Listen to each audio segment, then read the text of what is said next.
आज हम एक ऐसी कहानी की गहराइयों में उतरेंगे जिसमें तपस्या है, मोह है और फिर मुक्ति भी है। जी हाँ, ये कहानी है पाप मोचनी एकादशी की। सोचिए, क्या ये मुमकिन है कि सिर्फ एक दिन का व्रत किसी के बड़े से बड़े पाप को भी मिटा सकता है? बड़ा गहरा सवाल है ना? चलिए, इस प्राचीन कहानी के जरिए इसका जवाब ढूंढने की कोशिश करते हैं। तो हमारी ये कहानी शुरू होती है बहुत बहुत समय पहले, एक घने जंगल से। यहाँ रहते थे एक महान तपस्वी जो अपनी कठोर तपस्या के लिए दूर दूर तक जाने जाते थे। और इन तपस्वी का नाम था मेधावी ऋषि। वो भगवान की भक्ति में आप कह सकते इतने ज्यादा डूबे हुए थे कि उनकी दुनिया में तपस्या के अलावा और कुछ था ही नहीं। जरा सोचकर देखिए, उनकी तपस्या में इतनी शक्ति थी कि पूरा का पूरा जंगल ही उनकी आध्यात्मिक ऊर्जा से मानो पवित्र हो गया। लेकिन जब भी धरती पर ऐसी कोई असाधारण शक्ति पैदा होती है ना, तो स्वर्ग में हलचल मच जाती है। और बिल्कुल ऐसा ही हुआ। स्वर्ग के राजा इंद्र की चिंता बढ़ गई। अब इंद्र को ये डर सताने लगा कि कहीं ऋषि अपनी इस तपस्या के बल से उनका सिंहासन ही न छीन लें। तो उन्होंने एक योजना बनाई, एक ऐसा विघ्न, एक ऐसी रुकावट जो किसी भी योगी का ध्यान भंग कर सकती थी। उन्हें यकीन हो चला था कि मेधावी ऋषि अपनी तपस्या की शक्ति से स्वर्ग पर कब्जा कर सकते हैं।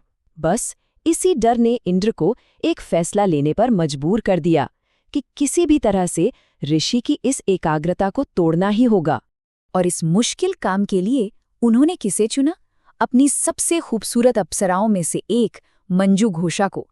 उसे एक सीधा और साफ मिशन दिया गया, पृथ्वी पर जाओ और मेधावी ऋषि की तपस्या भंग करो। और बस यहीं से दो बिल्कुल अलग दुनियाओं का टकराव तय हो गया। देखिए, एक तरफ थे ऋषि जिनका लक्ष्य था सिर्फ और सिर्फ आध्यात्म, और दूसरी तरफ थी मंजू घोषा जिसका मिशन था पूरी तरह से सांसारिक। ये तपस्या और प्रलोभन की आप कह सकते एक सीधी टक्कर थी। तो मंजू घोषा पहुंच गई ऋषि के आश्रम में और इंद्र की योजना पर काम शुरू कर दिया। और यहीं से कहानी में आता है एक बहुत बड़ा, एक नाटकीय मोड़। उसने अपनी जादुई आवाज में गाना और नाचना शुरू कर दिया।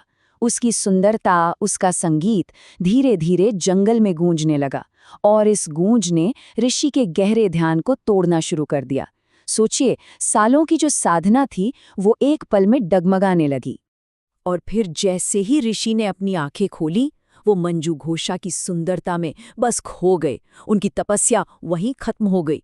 वो उसके साथ रहने लगे और उन्हें समय का कोई होश ही नहीं रहा। कई कई साल ऐसे ही बीत गए। फिर एक दिन अचानक उन्हें अपनी गलती का एहसास हुआ। और फिर वो पल आया जब ऋषि को अपनी भूल का एहसास हुआ। एक ही झटके में सारा मोह टूट गया और उसकी जगह ली जबरदस्त गुस्से और गहरे अफसोस ने। यहीं से कहानी का रुख आप समझिए पूरी तरह से बदल गया। उन्हें ये बात चुभने लगी कि उन्होंने अपने जीवन का सबसे बड़ा मकसद, अपनी सालों की तपस्या, बस एक पल के मोह के लिए कुर्बान कर दी थी। इस एहसास ने उन्हें अंदर तक हिला के रख दिया। और गुस्से और दुख की उस हालत में ऋषि ने अपनी इस भूल का सारा दोष मंजू घोषा पर डाल दिया। और उनके मुंह से निकला एक भयानक श्राप, इस पाप के लिए तुम पिशाच बन जाओगे। ये सुनते ही मंजू घोषा बुरी तरह डर गई। वो ऋषि के पैरों में गिर पड़ी और माफी मांगने लगी। उसने कहा कि वो तो बस स्वर्ग के राजा के आदेश का पालन कर रही थी, और उसने उस भयानक श्राप से मुक्ति के लिए उनसे विनती की। अब मंजू घोषा की इस सच्ची विनती को सुनकर ऋषि का गुस्सा थोड़ा शांत हुआ और उनका दिल पिघल गया। तब उन्होंने उसे इस श्राप से आजाद होने का एक रास्ता बताया। हाँ, उन्हें अपनी कठोरता का एहसास हुआ और उन्होंने मंजू घोषा को उस श्राप से बाहर निकलने का रास्ता दिखाया। और ये रास्ता था एक बहुत ही खास व्रत। उन्होंने मंजू घोषा को पाप मोचनी एकादशी का व्रत करने के लिए कहा। देखिए, जैसा कि नाम से ही जाहिर है, पाप मोचनी यानी पापों से मुक्ति दिलाने वाली एकादशी। ये एक ऐसा व्रत है जो पापों से छुटकारा दिलाता है। शर्त बस ये है कि इसे पूरी श्रद्धा और सच्चे दिल से किया जाए। तो मंजू घोषा ने बिल्कुल वैसा ही किया जैसा उसे बताया गया। उसने पूरे विश्वास के साथ ये व्रत रखा, और जानते हैं नतीजा क्या हुआ? बिल्कुल चमत्कारी। उस व्रत की शक्ति से उसका श्राप खत्म हो गया।